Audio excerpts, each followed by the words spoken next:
మీరు ఏ సంఘానికి వెళ్తారు? బచ్చగారు మాట్లాడారా మీరు భక్త్ సింగ్ గారితో? అమ్ముకొని పిల్లకాయలు బతికిచ్చా. ఆదివారం కూడా వెళ్తారా కూరగాయలు అమ్మటానికి? ఆదివారం పోయి రాదు కదా. ఈ పాపిని ఆయనకేమన్నా ఉపకారం చేస్తానా? ప్రార్థనకు ముందు అన్నం తిన్నా. చచ్చిపోయినప్పుడు వస్తాడా? చచ్చిపోయినప్పుడు రెండయ్యా.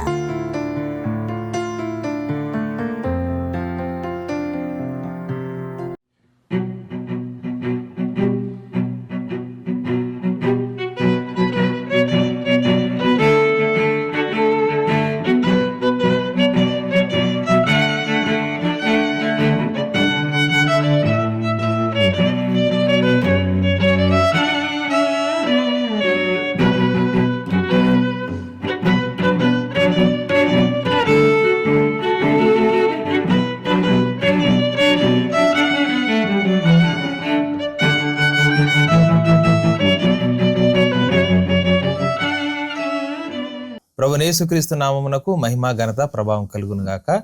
ఇప్పుడు మనం ఒంగోలుకి 9 కిలోమీటర్ల దూరంలో ఉన్నటువంటి మధ్యరాలపాడు అనేటువంటి ఒక చిన్న పల్లెటూరులో ఉన్నాం. రామమ్మ గారు అనేటువంటి ఒక మామగారిని కలిసాం. వీరి యవ్వన కాలం నుండి ఆ గంపలో కూరగాయలు తీసుకొని చుట్టుపక్కల ఉన్న 4 ఊర్లు తిరుగుతా వారి పిల్లలను పోషించుకుంటూ చక్కగా ప్రతి వారం సన్నిధికి వెళ్తూ, అప్పట్లో వీరి స్వరం చాలా అందరికీ సుపరిచితం. ఎందుకంటే ప్రతి విషయంలో వీరిని పాడమనేవారు అనమాట ఒంగోలు హెష్కోల్ మందిరంలో. అలాగా వారి గురించి కొన్ని మాటలు మనం అడుగుదాం. మామగారు వందనాలు. మరి మీరు ఎప్పుడు రక్షణ పొందుకున్నారు? అబ్బో పెళ్ళికి ముందలే పెళ్ళి చిన్నప్పటి నుంచి. మీరు ఏ సంఘానికి వెళ్తారు? భక్త్ సింగ్ గారుదా? భక్త్ సింగ్ గారిని చూసారా? చూశాను. చచ్చిపోయినప్పుడు వచ్చాను. ఇక్కడ 1 సంవత్సరం వచ్చాడు బాగు లేకుండా ఉన్నప్పుడు. వచ్చి గంటకు ఒక మాట చెప్పాడు. చెప్పలేక మాట్లాడారా మీరు భక్త్ సింగ్ గారితో? భక్త్ సింగ్ గారు వచ్చినప్పుడు పాట పాడారా? సంఘానికి రోజు ఆదివారం వెళ్తారా? ఎక్కడైతే ప్రార్థన జరుగుతుందో ఎక్కడికంటే అక్కడికి వెళ్ళాను అయ్యా. నాయన నా కాళ్ళు తీసాడయ్యా దేవుడు. ప్రార్థన రోజు చేస్తారా? పూట చేసుకుంటా. రోజే కాదు, లేవగానే. పనికి వెళ్ళేవాళ్ళ? నేనా? కూరగాయలు అమ్మానమ్మా. కూరగాయలు అమ్మారా? నడిచి వెళ్ళేవాళ్ళ కూరగాయలు తీసుకొని? ఒంగోలు పోయి తెచ్చుకునేది అమ్ముకునేది. ఒంగోలు పోయి తెచ్చుకునేది అమ్ముకునేది. అమ్ముకొని పిల్లకాయలు బతికిచ్చా. ఇంకా ఎప్పుడు కూరగాయలు అమ్మేవాళ్ళ? ఎప్పుడు కూరగాయలే. పెళ్ళైన కానించి కూరగాయలే. మరి మీ ఆయన గారు ఏం చేసేవారు? తాతయ్య గారు పనికి పోయేవాడు. మీకు రోజంతా కూరగాయలు అమ్మితే ఎంత వచ్చాయి? ఎంత చెప్పేది చెప్పండి. ఏం కాదు. గాళ్ళు పావులయ్యా. రోజు ఇన్ని ఊర్లు నడిచి వెళ్ళేవారా? తెల్లారు తెల్లకి అన్నం కూర చేసి పిల్లలకి ఇచ్చి ఎత్తుకొని వెళ్ళేదాన్ని. గంపనెత్తులు పెట్టుకొని. మరి అప్పుడు కూడా ప్రార్థన చేసుకునేవాళ్ళ? చేసుకుంటా పోయేది. ప్రార్థన చేసుకుంటా పాట పాడుకుంటా వెళ్ళేవాళ్ళు. ఒక్కొక్క బిడ్డని నొప్పులు వచ్చి గంపలో కూరగాయలు అయిపోయేదాకి నొప్పులు వచ్చేదాకి ఇంటికి వచ్చి బిడ్డని కన్నాను. మీరు గర్భిణితో ఉండంగా కూడా వెళ్ళారా? అన్నా దాకా ఊళ్ళో నొప్పులు వచ్చి అప్పుడు ఇంటికి వచ్చేదాన్ని. ఇంటికి వచ్చి గంపాలు పడేసి అమ్మ అనేది బిడ్డని కష్టం చేశాను. అంటే ఎన్ని సంవత్సరాలు చేశారు? ఇప్పుడు దాకా మొన్నటిదాకా అమ్మారు. మంచం లేక వచ్చిన దాకా కూడా అమ్మేలా. ఏం పనికి పోయేదాన్ని కదా. కూరగాయలే తెచ్చుకోవటం అమ్ముకోవటం. ఎక్కడి నుంచి? ఒంగోలు నుంచి. మీరే వెళ్ళేవాళ్ళ? నేనే. రూపాయి పెడితే ఇంత గోంగూర వచ్చింది. రూపాయి పెడితే గంపడే కూరగాయలు వచ్చింది. ఇప్పుడు ఏడయ్యా. మరి ఆదివారం కూడా వెళ్తారా కూరగాయలు అమ్మటానికి? ఆదివారం పోయి రాజనా లాభం బోట్లా? ఆదివారం ప్రార్థన. కూరగాయలు ఉండా లేకపోయినా ప్రార్థన.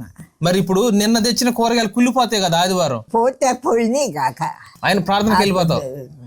ఆదివారం ఒక్క నిమిషం కూడా పిల్లలు అడుగు. ఒకళ్ళు నష్టం వచ్చింది అనుకో ఎట్ట మరి? వచ్చింది కాక ఇప్పుడు మానుకోవాలట్ట. ఏడుతున్నా నాన్న ఇప్పుడు చర్చి కోసం బాటానికి. మీరు కూరగాయలు అమ్మేటప్పుడు ఎవరైనా పేదోళ్ళు ఉంటారు కదా, వాళ్ళకి ఎప్పుడన్నా ఇచ్చారా వండుకమ్మా అని? కూరగాయల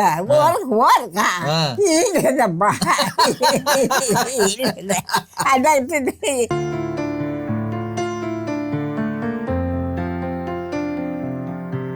మరి మీ పిల్లలు చదువుకున్నారా? ముగ్గురిని చదివితే ఇప్పటికే ఉద్యోగం రాలేదు. ఆ రెండో కొడుకు వచ్చింది, మూడో కొడుకు వచ్చింది, ఇంకో కొడుకు వాడు రాకపోతే సైకిల్ మిషన్ డబ్బులు ఇచ్చి మిషన్ నేర్పించా. మీరు చదువుకోలేదు బ్రదర్? చదువుకోకపోతే ఇప్పుడు టైలరింగ్ నేర్చుకున్నాం. ఇప్పుడు ఆ డబ్బులు కూరగాయల అమ్మిన డబ్బులేనా? ఆమె నేర్పించింది. మిషన్ నేర్పించి మిషన్ కొన్నారు మీకు? ఆమె కొనిచ్చింది చిన్న మిషన్, ఇప్పుడు కూడా ఉంది అదే అదే మిషన్. చాలా మంచి అమ్మగారండి, మీకు ఆత్మీయురాలు. చక్కగా భలే కష్టపడి మీరే డబ్బులు ఇచ్చారు? డబ్బులు ఇచ్చి ఆ డబ్బులన్నీ కూరగాయలు అమ్మినాయేనా? కూరగాయలన్నీ ఇంకేది ఏం పొలమా ఏముంది, ఏమీ లేదమ్మా. ఎక్కడ కష్టం. ఎప్పుడన్నా ప్రమాదం కింద పడ్డారా? పడ్డానయ్యా, చాలా మాటలు పడ్డానయ్యా. అంత దూరం అయిపోయి ఎదురు పడుచుకొని ఇదిగో చూడు పడ్డానమ్మా. ఈ చుట్టుపక్కల ఎన్ని ఊర్లు వెళ్ళేవాళ్ళు కూరగాయలు కంపేసుకొని? 4 ఊర్లు వెళ్ళేవాళ్ళు. ఈ పాపిని ఇంకేమి ఆయనకేమన్నా ఉపకారం చేస్తానా? ప్రార్థన చేస్తున్నారుగా, ప్రార్థన చేస్తున్నారు అందుకే. కోసమేనా? అంతే, అది ఎవరు చేయట్లేదు ఇప్పుడు. ఎందుకు ఇంకా నేను ఏం సుఖం అదేసయా నీకు అన్నయ్యా, ఎందుకయ్యా నన్ను ఉంచటం అని ప్రార్థన అంటే అంత కుశాలా. జ్వరం తగిలినా వెళ్ళిపోయారా? జ్వరం తగిలినా వెళ్ళిపోయేవాళ్ళ ప్రార్థనకే? జ్వరం వచ్చినా ఏమొచ్చినా వెళ్ళిపాట ఇలా లేని చెబుతేలనయ్యా, కనలేని కనులేలనయ్యా, యేసయ్యా నిన్ను జోడ మనుషాయనయ్యా, యేసయ్యా నిన్ను తోడ మనసాయనయ్యా. ఇప్పుడు చర్చికి వెళ్తున్నారు కదా అందరూ, వాళ్ళకి ఏం చెప్తారు చెప్పండి? ఏమన్నా ఏం చెప్పండి? చెప్పండి, 4 మాటలు చెప్పండి దేవుడి గురించి. వింటారా? వింటారు. ఏందయ్యా మన మాటలేండ్రు. ఇప్పుడు కాలం ఏండ్రు, అప్పుడు కాలంలో వినేవాళ్ళు కానీ. అప్పుడు సువార్త చెప్పేవాళ్ళు ఎవరికన్నా మీరు? అయితే తెలిసిన వాళ్ళు చెప్పుకునేది ఇక్కడ. ఆహారం ఏంది మీరు? ఆహారం అన్నా ఇదే ఆహారం ప్రస్తుతం. నేను చేయలేకపోతే ఏం కాదులే, ఏం కాదు, రోజు తినేదేగా. సుబ్బారెడ్డి గారు, జీవమ్మనక్క పాస్టర్ గారు, పాస్టర్ గారు బాగా తెలుసా? తెలుసు. మధురాలపాటి రావమ్మ అనేవాళ్ళ. సుబ్బారెడ్డి బాధ నేను తెలిసి తెలియక ఏమైనా చేసి ఉన్నానేమో నాయన. నీ పాదమ్మలు ఎంతకొచ్చి ఒప్పుకొంచున్నానయ్యా. నా ఒప్పుకోలు ప్రార్థన ఆలకించయ్యా. నా పితరుల వాళ్ళే నేను ఒప్పుకొంచున్నానయ్యా. యేసయ్యా నీకు వందనాలయ్యా. భూమి ఆకాశం గతించిన నా మాటలు గతించి ఉన్నావు. నన్ను వారేమి చేస్తున్నారో వారి ఎరుగురు అని క్షమించమన్నావయ్యా. యేసయ్యా అదే విధంగా నేనేం చేస్తున్నాను ఒక్కసారి నా వైపు చూసి నన్ను క్షమించయ్యా. యేసయ్యా నీకు వందనాలయ్యా. నమ్మదగిందేవా నీకు వందనాలయ్యా. శంకరుడు పరిచయుడు ప్రార్థించినప్పుడు దేవా ఎవరు ప్రార్థన ఆలకించాడు? చెప్పండి, అదే మీరే. శంకరుడు ప్రార్థన. ఎందుకని? 2 కన్నులు నిప్పి నీ వైపు చూడలేనయ్యా అని ఒప్పుకుంటే. కుటుంబ ప్రార్థన చేసుకుంటారా రోజు? కుటుంబ ప్రార్థన అప్పుడు పిల్లలు లేకపోతే మేము ఇద్దరం భార్య భర్తం, మా ముసలమ్మ మేము చేసుకున్నాం. అందుక నేను పోసుకొని అన్నం తినకుండా ప్రార్థన చేసుకుని, ఇప్పుడైనా నీళ్ళు పోసుకొని పండుకొని ప్రార్థన చేసుకుని తర్వాత అన్నం ఉంటుంది. ప్రార్థనకు ముందు అన్నం తిన్నా.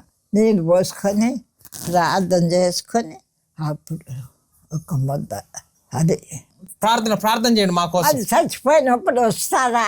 చచ్చిపోయినప్పుడు రండయ్యా. కబురు చేయి, కబురు చేయి, వస్తా. చేస్తాను.